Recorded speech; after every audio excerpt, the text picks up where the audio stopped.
Hello, hello. Here we are again, coming to you from Broadcast Team Alpha. And of course, this is the Paranormal World Show. And this is the show for the thinking American and the global citizen that have the courage to step outside of the box and start looking around and maybe finding that things are not always the way it seems. Yeah, my name is Augie.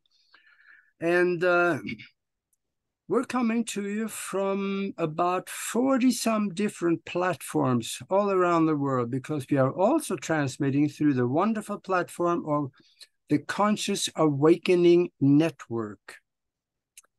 And because of them, we are also on Roku, 3 TV stations, and a bunch of other places, and a horde of social media sites out there. But check out the Conscious Awakening Network, because I think they have about 40, 50 different shows covering all aspects of the things that we're not supposed to know about. There's interesting stuff there, so check it out. The Conscious Awakening Network.org. So go check them out too. And before I introduce the guest, I also want to tell you how you can connect with us. You can find us and contact us on broadcastteamalpha.com. You will find us on YouTube at Broadcast Team Alpha, the same name, and pretty much every other site out there that you can think of. And you can send us a message through the website also at broadcastteamalpha.com. And we'll get back to you and maybe answer questions or whatever you need to have happen. And if you are watching us on YouTube right now, please subscribe and click the little bell so you can find out when the next video or show is coming out. And that is also, the YouTube is also the best place for you to watch it, because that's the only place we are monitoring the chat room. And you can make comments in there, you can ask questions in there, and we may be able to answer you. That is, if we know the answer, and well, if we don't know the answer, we'll might answer you anyway. And you can participate. So, and one more thing, Nori and I have created a spiritual think tank. We do this on Sundays at 2:00 in the afternoon, East Coast time. We have a group of phenomenally powerful minds that is put together, and we concentrate on different things that we want to happen in our lives and in the world.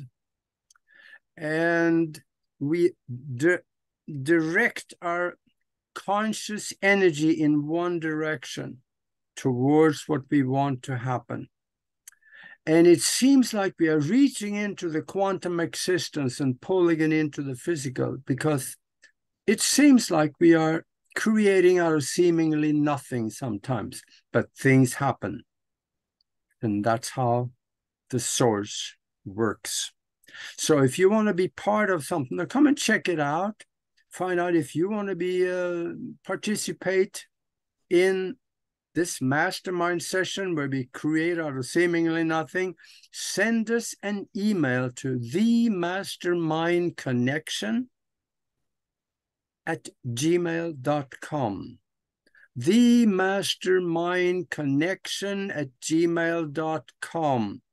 And we'll get back to you. I'll send you some information and a link so you can come and join us on Sundays. And we do things on Monday and Wednesday also, so you can participate in all of it if you like. And yes, now I'll introduce the guest to you.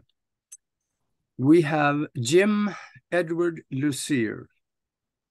And he was a guest here probably around 2 years ago also. We were talking about all kinds of goofy things. And this is going to be fun, because he's an incredible guy. He also runs a mystery school in Canada. And for those of you that like to surf the internet while you are listening, I'm going to give you his website here so you can do that. But keep one ear on us and the other one on the website if you do that, because you need to hear what we're going to talk about. His website is Stagog1.com. I'm going to spell this because I couldn't even say it. Okay. MYSTAGOGUE1,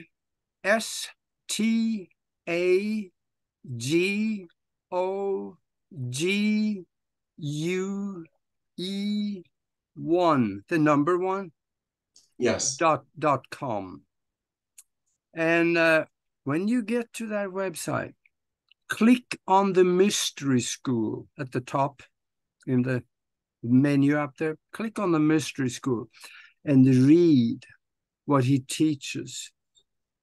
You're going to find that some of the things that you have wanted to happen in your life or learn is on that list. That's maybe why you should get in touch with him, because there is stuff there that is incredible.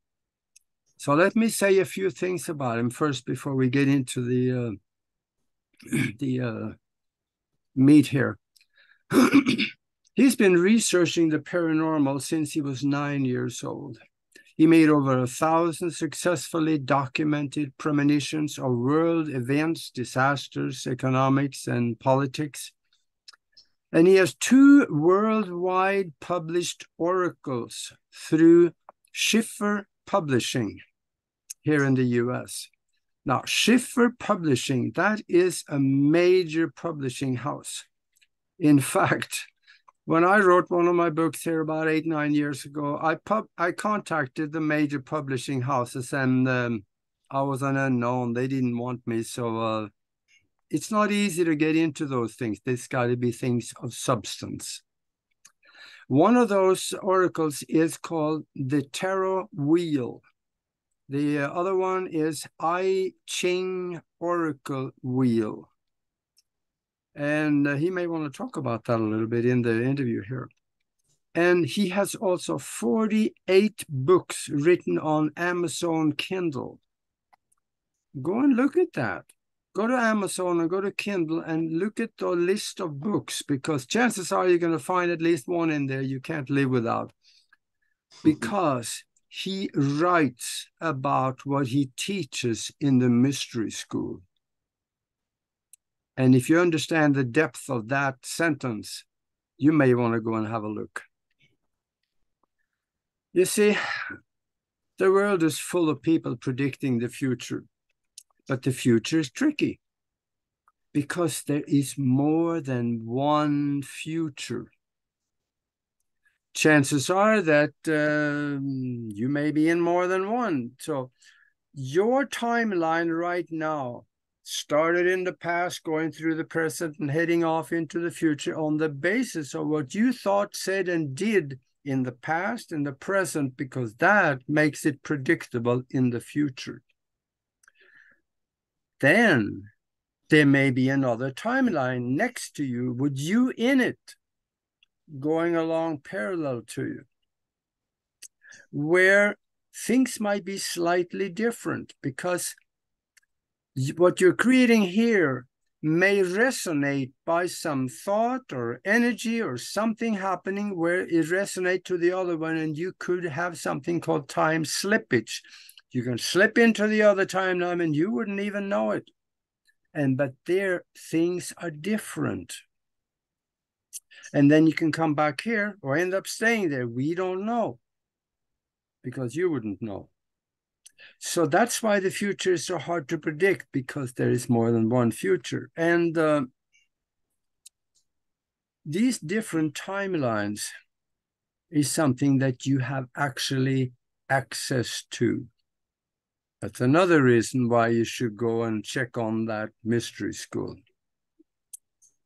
But with a track record like Jim has, with over 1,000 successfully predicted things in the future from the time it was done, there's substance here. You got to listen really close and stay with us to the end of the show, because we're going to talk about some of those things. And we're going to talk about maybe maybe a little bit of conspiracy theories, and also maybe the alien agenda, the source of all things. What's the difference between spirit and soul? What is good and evil? I want to touch on all those things. I wrote down some questions for myself, and also we're going to talk about his channels, and there's going to be fun stuff all the way to the end of the show, folks. So welcome to the show, Jim. Thank you very much. It's a pleasure to be here. Thank you for having me. Oh, this is going to be so fun. I hope I didn't take too much talking here, but Oh, no. you always wonder why people end up doing what they do in life. And I wonder about the same thing with you. You're doing what you do right now, which is so far out of the box, you probably have no clue what the box is. And what if you could have stayed in the business world, become successful, become a millionaire like, many other people, have 3 cars in the front drive and a pool in the back. But why did you do the switch and do what you do right now? Was it a special event, or what brought you on this path? Well, it began when I was young, very young. And, before I begin, I should also say that there's been a lot of smoke here for the past few weeks. So if I get a little bit of dry eye, a little bit of throat. Yeah. But yeah, the smoke's been terrible here.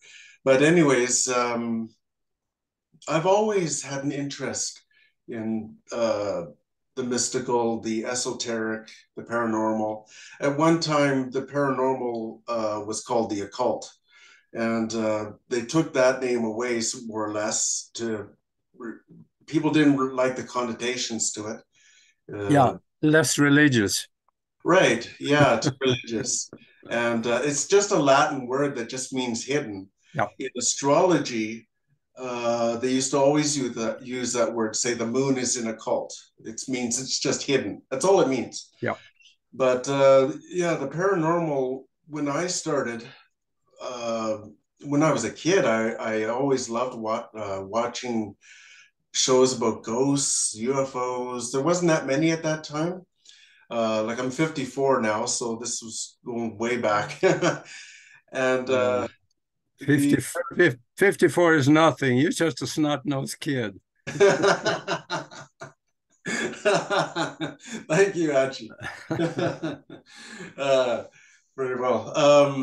Yeah, so when I've always had an interest. My calling, as far back as I can remember, I've always loved stuff about astrology, astronomy, read books about it, elementary school, high school, all through. I think I was almost like a pioneer or something, because at that time I was into all of these things, just reading everything I could possibly find on these subjects. And at that time I know the term isn't used too much anymore, but kind of a moron. People, I was an outsider. People did not like topics like that. They never discussed them. Mm-hmm. And it was only recently, within the past, well, you've been doing this for what, 20 years?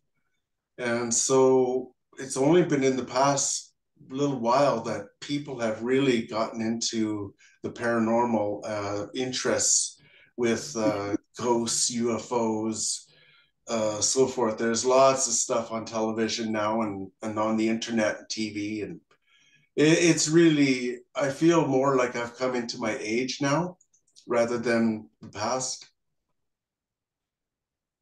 Yeah, it's something that grows on you.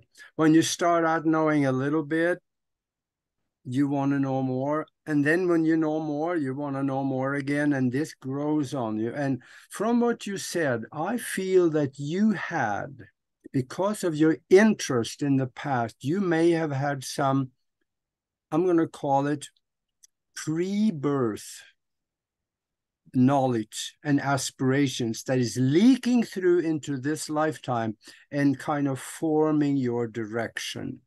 Could that be something? I agree with that. I feel like, especially in about, it was around 1990, 91, when all of a sudden I was just getting all this downloaded information. Uh, I'd be working, and then all of a sudden, it's like these blinders came over my eyes, and I would start seeing all these visions of the astral structure of the universe. So I had to sneak away somewhere and write all this down on pieces of paper and everything. And eventually, I ended up with a great big box of endless pieces of paper from all these visions. And I then had to say, okay, creator, what do you want me to do with all of this? I don't know. And the creator guided me in making books of them, making illustrations of them, which are some of them are back here. Um, and so I decided, well, okay, I'm going to make a school. So I started building my school on it. No idea how to build a school. No, it came together by the grace of the creator. Mm-hmm. Yeah, you may have had some help and you may not even have Yes. known it at the time. Yes, that is correct. Yeah, because there are thoughts placed into your mind and they may not have been your own thoughts, but you thought they were. Exactly, Ajay. Yes. Yeah. But you know, those kinds of I've had a big download like that, and it is an incredible experience. When it happens, it surprises the daylight out of you. And then afterwards, you Yeah. ask, what? Two questions you ask. What in the world was that? And then the second, what am I going to do with it? Exactly. Yeah. Now you have moved through a lot of this and you have created a lot of it. And all of your experiences up to now has allowed you to be able to do things that you have conditioned your mind to do, and that is channeling and also connection to extraterrestrial influences and ET contact, so to speak. Can you talk a little bit about that? How and why maybe are the extraterrestrials coming here now? Why, what are they telling you about maybe what is going on or what is coming, or why are they coming? Okay, yeah, there's a few there questions.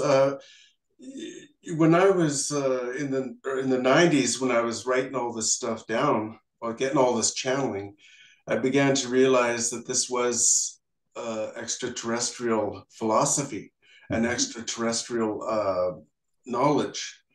And I I started asking who is channeling, who's coming through. Yeah. I realized that this was the grays. Now, to distinguish between, there's different types of grays. There's quite a few actually, Yeah. but I'll from now on I'll just say the early grays, and I'm talking about the 80s and 90s when everybody was really worried about things and stuff.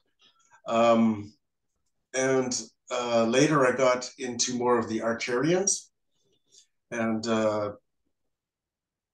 there was a lot of information about compatibility.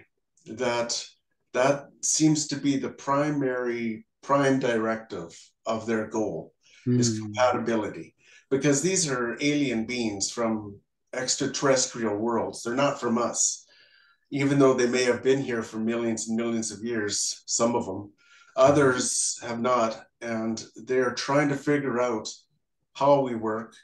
They're trying to figure out uh, why we're here, how we got here, who made us. A lot about endless. There's endless experiments taking Yeah. place right now. There's numerous experiments that they're doing on us in individual and in group settings. And these experiments have been going on for possibly thousands of years, reaching back into numerous generations. Well, I'm gonna run something by you and see what you think here. We're talking about the Greys, and they've been given a bad rap. I would say yes, there are Greys that is scuzz buckets. They are just the worst you can think of compared to human qualities, which are not all that good either. But there are many of the, I would say the majority of the Grey extraterrestrials are here for either a neutral reason or for our benefit. But just like in the news media, bad news get most of the press. Exactly. So when the bad aliens abduct someone and do an experiment on them against their will, that gets the press. And it seems like now starting the good part of abduction or visitations. I have read several stories of people that the ship lands, the door come open, and there is an extraterrestrial there, and they invite people to come on. They don't abduct them, they invite them. Do you want to go for a ride and see what we see? Do you want to know what we know? They just come and invite them. And then when they get on the ship, there are Greys there. So not all Greys are bad. No, that's right. Like, I mean, we have to be careful when speaking about the extraterrestrial intelligences in what is called the anthropomorphic thinking. That is, that we place our values onto them. And we have to remember that these are extraterrestrials. They think differently than we do. And therefore, to them, and I'm mostly speaking about the early Greys, there is no such thing as good and evil. They don't have a concept of what is right and what is wrong. These ones, they mostly do what they feel by instinct, and they work in groups. They do work in groups. They are kind of like hive mentality, and these aliens want to understand how we love. How do we love? How do we have feelings? How can we have feelings? What are feelings? And they don't know these things. They want to understand. There was a really good show called Dark City, written or created in the 1980s, and it details everything you need to know about the early Greys and what they're doing here, what they want. It's really great. Yeah. Dark City? Dark City. Dark City. Oh, okay. Well, I'm going to look for that one. Now, I think there is a form of guidance that is actually happening and maybe initiated by extraterrestrial influences. And I think they have a finger in what's going on right now, because there's a lot of good people that get inspiration to do certain things. And I think that maybe just like you, that's thoughts placed in their mind too, and they think it's their own thought to go to do good things of specific types. Yes, they're very telepathic, extremely telepathic, and when they do communicate to channelers or people who are open to them, it comes in almost like an image with a whole bunch of download of knowledge. It's like a volume of this knowledge. It's suddenly there, and you don't know, you didn't quite hear them talking to you, but it was more of just a download. You just know, it's like a knowing. Yeah. And so the newer, more of the what I would call the Galactic Federation, for lack of better terms, they took care of more of the early Greys, got a handle on them. After the atomic weapons testing stopped in the 90s, Mm-hmm. because the atomic weapons testing was bringing in open doors and gates for them to come through. And that's why there was so many from 1948 to, mid 90s. There were so many cases. And what the nuclear weapons were doing was opening up the doors for them. And so now they've, the Arcturians, Pleiadians, Syrians, many others have put a net around the Earth and a grid to help filter out the negative energies, the negatives. Yeah, and you mentioned emotion and love. Many of the Greys do not have the capability to feel that, but some of the Pleiadian, and there are others, they do feel those things. And the higher vibratory individuals, the small Greys, they are, from what I read in the documents that was created by South African Air Force after the Kalahari Desert crash. They said they autopsied the little Grey and they found him to be closer to a plant than a human in physiology. And plants, they have intelligence too, but it's a different kind. They don't feel the love and emotion that we have. And they're more like computerized capability of their brain. Computers don't, at least now, they still don't feel love and compassion. Oh, thank God for that. Especially not this one. Yeah. Yeah, the Greys, they got more into like you were saying about they have their finger in a lot of things, but that's mostly the Federation, where they're trying to guide us. You see, the thing about I'll just get off a little bit. What I was saying was the off topic a little bit was the AI, the information coming through there is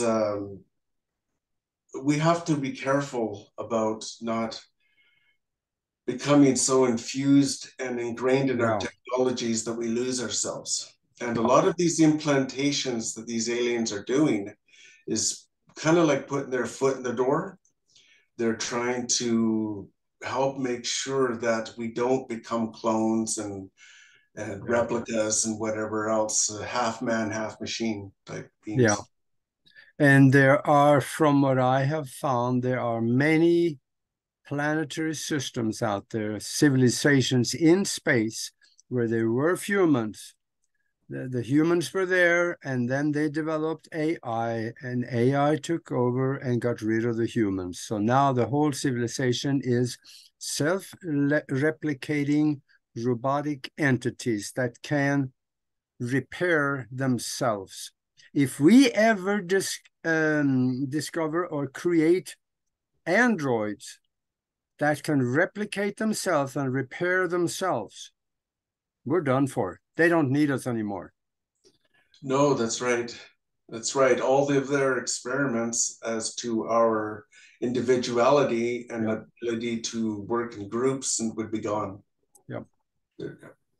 Well, it's going to be interesting to see, because we are going down this road, and depends on where the road goes. And I think it is all depending on us. What we think and create in the future is part of our timeline. So we need to be very specific about what we want to have happen. Right. Let me run another thing by you, and that is, we were talking before the show, and you mentioned the term, the source of all things. I know religious people will call it God, or the universal consciousness, or the source of all things. What do you think that is?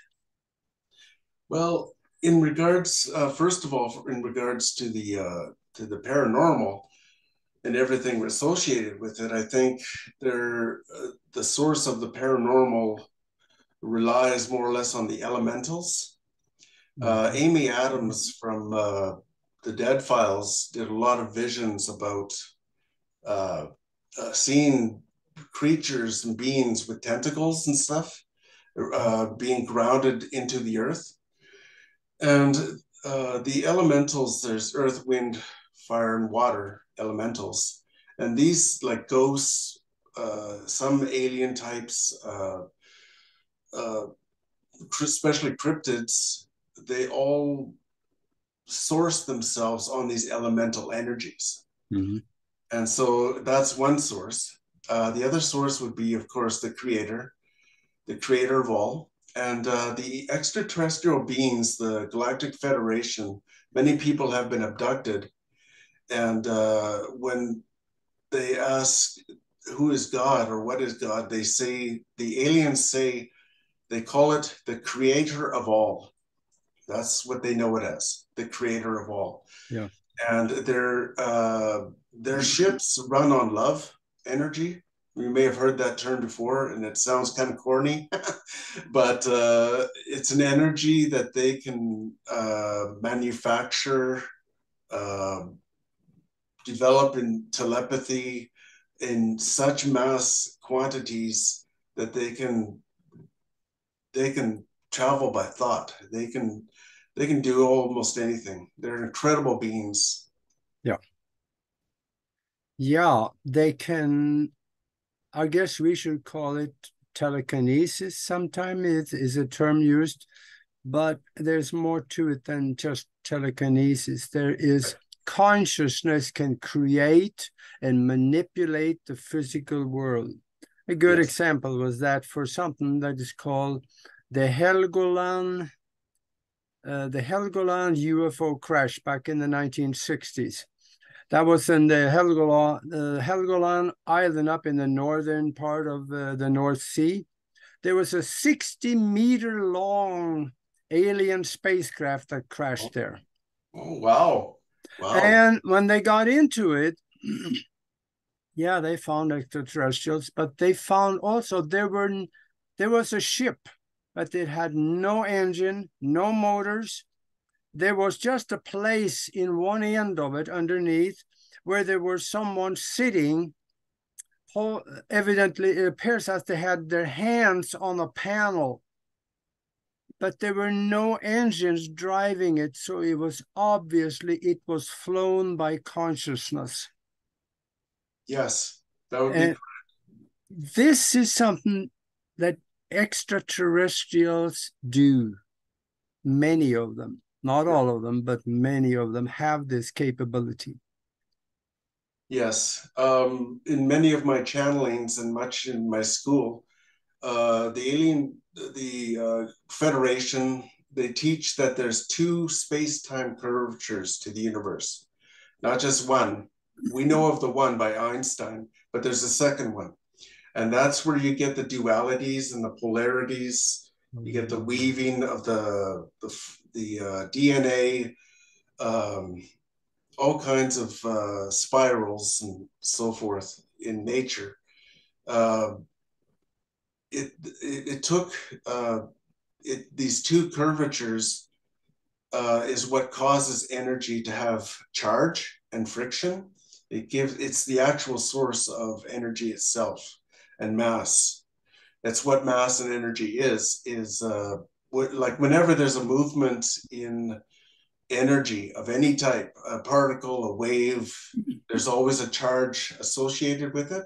Mm-hmm. And that's why, because it's going through the friction of these two curves. Yeah. And on their ships, you'll see symbols of what appears to be interweaving type lines. Yeah. Mm-hmm. Yeah, and you mentioned something here. You're in your mystery school. Speak a little bit about that. First of all, why did you create a mystery school? Because it's so rare. I know there's one in Egypt. It's still there underground. And I found out, I don't know, 15, 20 years ago, I found out about another one in Lebanon, in a desert in Lebanon. There's another mystery school. And I guess they are different places, but you got one going in Canada. And that's why I recommended you folks to go to his website and check on the mystery school, and you can see the stuff that is taught. Thank you. Man, it's a long list. It's going to take you a little while than just a month to learn all that. Yeah, it's a very in-depth school, more of one-to-one or small groups of people. Maybe it works best. It would work best one-to-one. Then you can, through dialogue, they can ask questions and so forth. It would take probably at least 6 to 7 weeks, maybe 7 to 8 hours a day to get through all the material that there is. This is a real school. It's a real, it's not just a weekend type thing where you go to a weekend and do a seminar and that's it. This is much more in depth. Yeah. So when you talk about some of the things that is on that list, that is, some of it is ancient knowledge written about in documents, like written 2,000-3,000 years ago, some of it. That's about the only place you can find it, but you have it on your school. Yeah, there's sources like the Emerald Tablet, the laws of attraction. There's a book called the Kabbalah, Leon, Yeah. or Kabbalah is the shorter term. There's the Hermetica, and it's all about more or less the laws of attraction. We hear about the Secret book, which is great, and but people don't realize that it goes back thousands of years ago, like all this ancient knowledge. Yeah, and you were mentioning the schools there. We talked about this in a couple of years ago on your show about the origin of the mystery schools, and the source of those were again the laws of attraction, and most of those schools at that time came from Atlantis, Lemuria. They were rebuilt after the Great Flood. Yeah, there we get into something. Atlantis, when Atlantis went down, a lot of the children of the light, they knew it was going to happen, so they escaped and they went to Egypt, they went to South America, some of them went into the India, what is now today India, and they dispersed and they took the knowledge with them. So you got a hold of some of this. I believe I did. I personally believe I was in the school of Akhenaten, because I started reading about the 6 different ways to build the Metatron's cube. And I said, where have I seen that? I've done that before. When have I done that before? And I remember being in a chamber. It was all made of stone. And someone was talking, it was all black inside, and somebody was talking to me from outside, instructing me to use my visualization to see these rays and actually build these pyramids and other geometrical structures in my mind. And I thought, well, where did that come from? And then I had to do some soul searching. And I believe in my personal way that I've carried this information and knowledge over from the times of Akhenaten. That makes sense, because even in the Christian religion, from early start of it, the concept of reincarnation was a known fact. But Yes. it was killed in 325 in Constantinople or Nicaea, because Emperor Constantine did not want it. So right. They took it out, like many other things. Yeah. Yeah. So some holy books have, well, the Bible, which is a great source. It's been rewritten so much that it's not what it used to be. Yeah. I was searching through some stuff and something popped up. There's a children's Bible now. Oh, It's for children. oh, And the okay. stories they talk about has no resemblance to what it says even in the Oh, Bible. They just make stuff up right. like they Yeah, did in like they did in 325. right. Yeah, like it's it's Yeah, unusual we're reinventing. You see a lot with these conspiracy theories and such. yeah, We're reinventing things and trying to find the source. yeah. In the division, we talk about divisiveness. In between the middle way of the divisiveness, the Buddhists speak of this. The middle way is the way to approach all this, I think. Mm-hmm. You talk about your premonitions, and you have been so accurate over the years. Well, thank you. You get maybe a couple of examples of some things that you have predicted that did happen. Maybe you could mention something. Sure.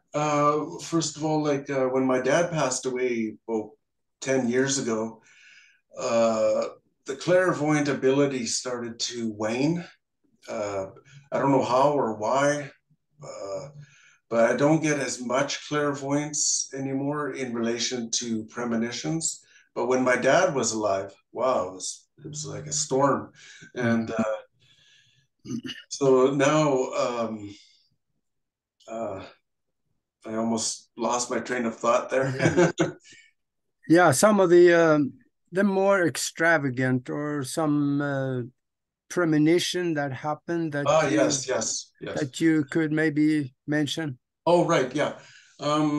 So I started getting lots of visions, mostly through dreams and about world economic uh, situations, countries going bankrupt or so forth. And I started getting images and visions of natural disasters. Like a lot of them are natural disasters. Like for example, there'd be an earthquake, but before the earthquake takes place, the major earthquake, I would have this strong intuition that to tell people there's going to be a strong surface felt earthquake.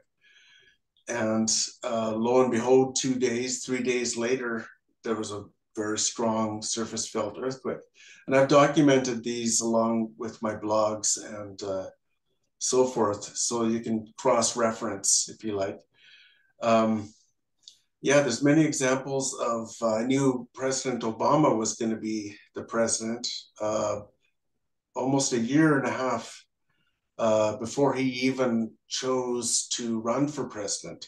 But Mm. one day I saw him and I heard him talking, and I said to my mom, "Mom, this man's going to be the next president of the United States." And lo and behold, he did it. He has that passion.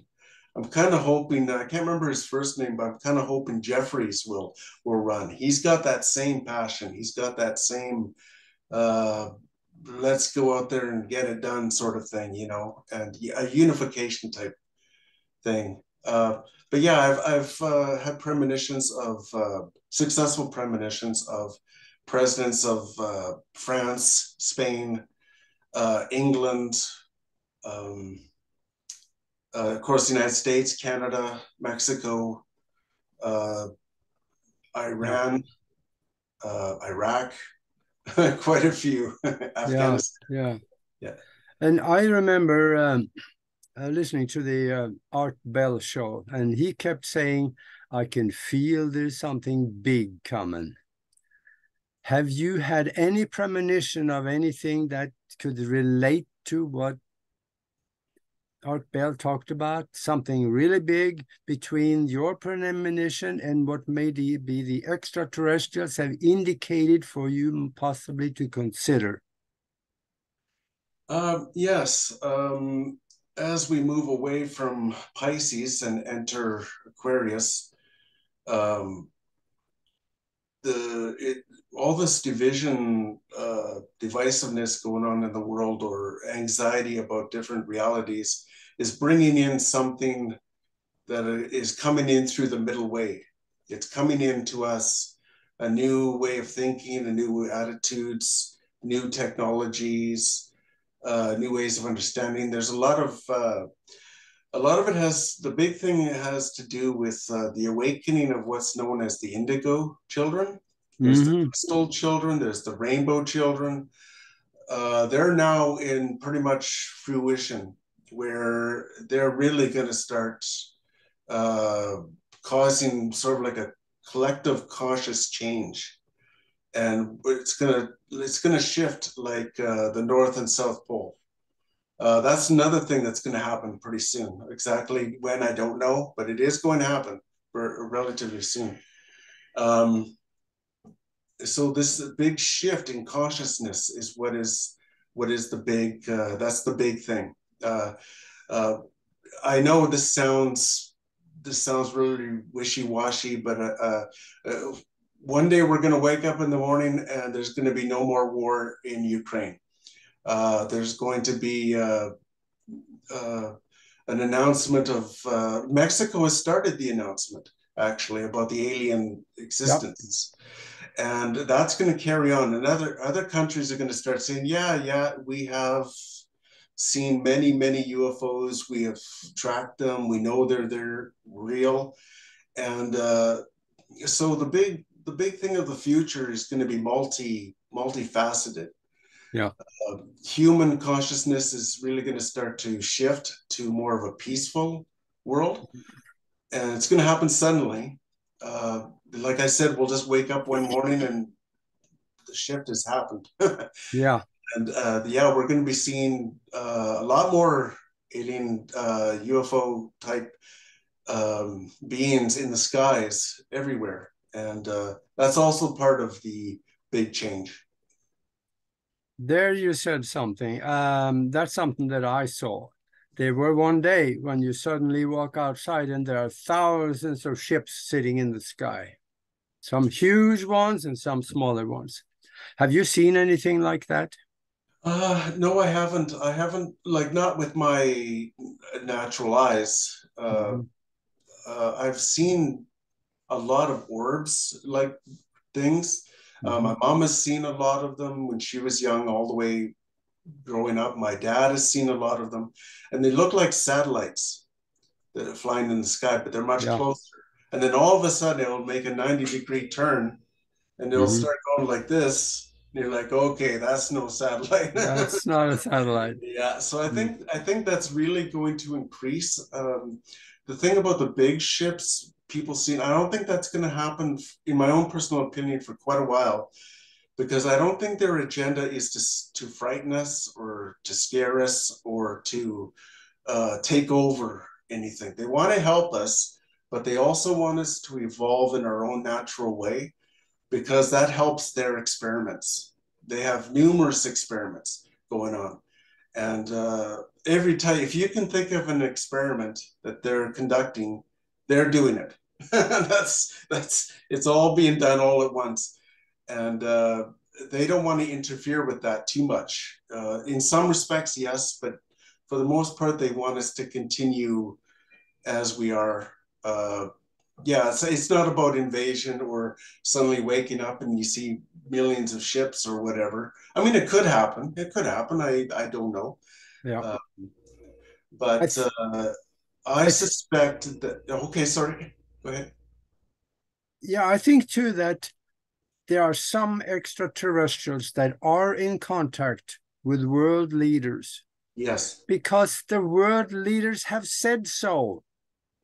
The head of the European Union, right on the floor, he said that we have been talking to people of other worlds and they are worried about us. Werner von Braun said that we have not attained all the technical knowledge on our own. We had some help. And then he was asked, by whom? And he said, people from other worlds. They have admitted it. Yep. So we should take them at their word. they are in contact with world leaders and they are listening to them. And that's why their extraterrestrials are being told that, oh, don't come here and do anything yet because the people will panic. Bull pucky, the people won't. They will handle it. But they're being extraterrestrials being told to stay away, so they stay away. When they talk to us, they're going to hear a different story. They're going to say, yeah, come. We like you to come here. We need you now, not tomorrow at 4 in the afternoon. Yeah, absolutely. Yeah. Yeah. Like I was, for some reason, I just thought I should mention the early Greys in the 1970s. Two things started, Ajay, that is quite interesting. In the 1970s, I'm going to go off track a little bit, but in the 1970s, crop circles and uh, uh, cow mutilations began at about the same time. And these early Greys, they're very interested with our thinking, learning about our thinking, and with the experiments that they're doing by the proteins that we're eating. Yeah. What are we eating and why are we eating so much of it? They want to understand that because their physiology is made more of, like you were saying, plant type. It's more, from what I've seen in my scrying, their bodies are made of more of like tentacles, like threads, like not really a bone structure, but more of all kinds of like muscles, a whole bunch of strands of muscles. Yeah. There's a different physiology. And I got another question for you, and that is that you mentioned before the show something about conspiracy theories. All right. And I said that, we're going to go through a phenomenal shortage here in the United States. It's coming very soon. And that is going to be a shortage of conspiracy theories because they're all coming true. So what can you say about conspiracy theories? What do you think? In my experience, in my research and so forth, I think I've discovered that there's two things going on again with Pisces and Aquarius. It's like two wheels moving apart. And in 1962, there was a planetary alignment, actual planetary alignment of planets, not just like looking on the horizon and seeing them. This was an actual planetary alignment. And they believe that's when we began to enter Aquarius. And so this is really affecting people's minds even now today as we move out from Pisces and move closer into Aquarius. And it's dividing the mind, where you're getting, and in between this is coming in all these alternate realities, alternate like thinking. It's possible that this theory is very true. This theory is very true. Well, they're all true in their own thought pattern. And what we need to do is just ground ourselves and realize that there's a lot of different types of thinking going on, and to allow, just like not judge people, just say, okay, yeah, no, that's possible. It's possible. It's possible in alternate worlds, alternate Earths, parallel Earths. And all of that is coming to head now because it's all coming in between the two wheels that are separating, the two wheels of Pisces and Aquarius. I hope that made sense. Yeah, yeah, yeah, you better. I got a couple of more questions here. I want to just real quick run by you, and that is spiritually, what is the difference between good and evil? Oh boy, Jay, there's been numerous schools and volumes written about that. It goes on forever. Uh, I think evil is there are bad spirits out there, no doubt. and they will try to influence the weak-minded, if you can call them that, and they will put thoughts in their heads, attitudes, feelings. They'll feed off them. They'll feed off their fears, increase their fears, and they'll end up doing crazy things. That's evil. And there are beings out there. I don't know what you want to call them. You can call them whatever you want, but and we're like demons, whatever. Where they came from and how they got here, no one really knows. Obviously, through some kind of portals, but they can influence people's thoughts. They can affect their attitudes. Mm-hmm. Now, good is obviously doing things for other people, getting out of yourself, uh, helping your neighbor, helping yourself, Yeah. taking care of yourself, taking care of others, thinking of others. It's a lot of in Buddhism for sure. Yeah. Yeah. I'm thinking that is what we perceive as good and evil. But what if there is evil included in good things, or good things that comes out of evil? Then let's say it's a really bad situation. At the moment, it's really bad, but there is some good results from it that comes down the road, life-changing good results that come from it, learning experiences and things that come from it later on. So that evil or that bad experience had to happen for those good things later to become real. And the other way around with bad things inside of good things. You can do something good for the neighbor, or you can go with a good intention, go over there and help him with something, and he's up on the roof, repairing the roof, and he come down to talk to you, and he fall off the ladder and break his neck. Ooh. Okay, now that's a bad thing, but it was a good intention. So what if it is something that good and evil really doesn't exist? It is to the degree and the effects that is allowed to come from it that creates our existence with both good and evil in it. Oh, I would agree. You really explained it well. Like it's intention. It's what do we desire? Like what is it Yeah. that we really want to do? Do we really want to help that person because we want to feel good, Yeah. or want to help that person because we really want to help them? And yeah, it's all about intention. And yeah, sometimes like examples of in history, there's been wars where gotten involved with wars and stuff like that, and it ended up making things worse sometimes.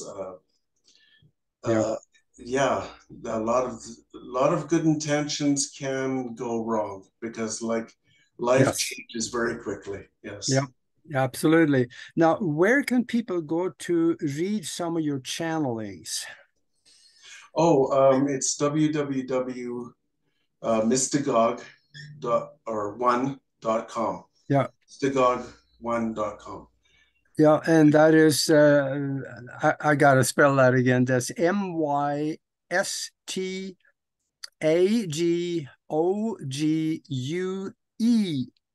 and number 1.com.